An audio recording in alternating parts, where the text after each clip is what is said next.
So, go ahead, and you were saying about Peace Pilgrim.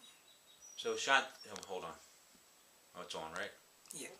Shanti, Friday was Peace Pilgrim's birthday. So I know she was one of your mentors. So I'd like to hear you share something about her. Yes. Peace Pilgrim was my mentor. I put in all the books. There are millions of monks who do what she did, but it did not inspire me because her motto was to spread the message of peace and walk until shelter is provided and fast until food is provided. Millions of monks today, they are doing in Buddhist tradition, they are monks. They are doing that from childhood. They are doing mechanically because wherever they practice, becoming a monk, they know the food is provided. People consider fortunate. But she was in the culture where this was completely revolutionary, walking on the feet and doing this. Here people don't know, they just, so that is adventure. So she's mentor because she was original. Originality, something spark within, and she lived for it. That is the spark that inspired me. She was, when we had Glassboro Ashram from 77 to 85, I don't know which year, she used to give lectures at the college, Glassboro State College, now Rowan University, and we had like ashram. So she stayed there for 3 days, and I had one picture. She ate lunch or dinner with us, Naina, me, and Peace Pilgrim, and people, yeah. So, but she lived by the truth, and people who teach from their life, their message is powerful. She wrote a small book, Steps for Peace. Nothing extraordinary, but it's powerful because she writes her own experience, not philosophical or highly advanced. Mahatma Gandhi was the same way. He translated Bhagavad Gita and he put in simple language a small book. He called it Anashakti Yoga, Yoga of Renunciation, and it's considered like very inspirational for most people because he wrote from his book. He did not write lots of philosophy. So great masters talk a lot, talk less. They don't go into high philosophy. They explain everything in everyday life. And since they're talking from the heart, it touches the heart. And there are so many scholars write the books. They got Nobel Prize. And they write commentaries on commentaries. But doesn't have the power. So I personally got rid of all the books. I kept all the original books. Like Adi Shankaracharya, two bhajans I sang. There are many commentaries written what he wrote. But I like the original because original language and original thing, you get something out.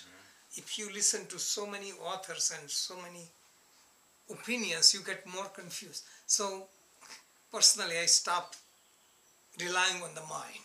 I say, own experience. This is what it is. And you have to have own experience. You cannot go by anyone's experience. I cannot give my experience to anyone. So really, you have to go through trial and error. If you don't go through trial and error, your experiences are not mature. If you study quite a lot for exam, okay, but at the time of exam, you don't remember all these things, you fail. So really, if you have digested, you don't fail. But you have memorized, you may fail. So Peace Pilgrim was a good inspiration for so many people. And another thing, all great people become more famous after they're gone. Generally, they're not appreciated when they're living or just taking for granted. So Neda and Nick are more involved into it. Do you want to share anything? I really enjoyed reading Peace Pilgrim's book because it echoed a lot of what Shanti says too, that really you are a vehicle yourself for peace, and be an example. She kept saying that you are the example, let others look to you. So don't worry about what other people are doing. Focus on yourself. Be in that place of peace so people will go, how are you so peaceful? Be the example for them to look to.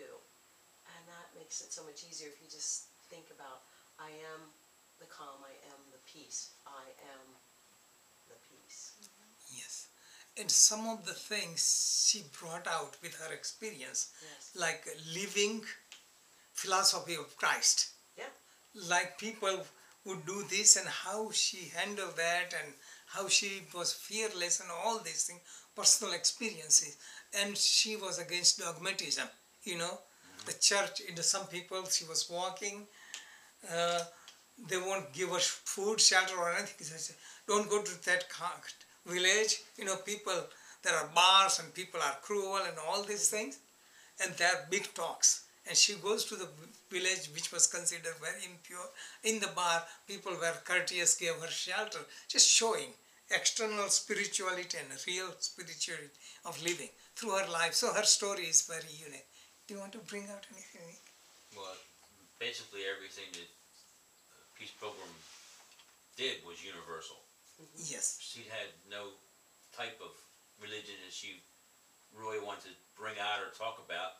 She talked about just learning how to become peaceful and learning how to be kind. Yes. So people create lots of disturbance in name of peace because they are narrow in their dogma, their religion, trying to influence others. Silent walk, living and not making distinction, making it universal. Living and loving, that was the message. This is what penetrates. So people who transform society are the one who were living examples, not the scholars who talk a lot. Right. She also was talking about what you also said about thinking about what comes out of your mouth, and also the self-talk that you have.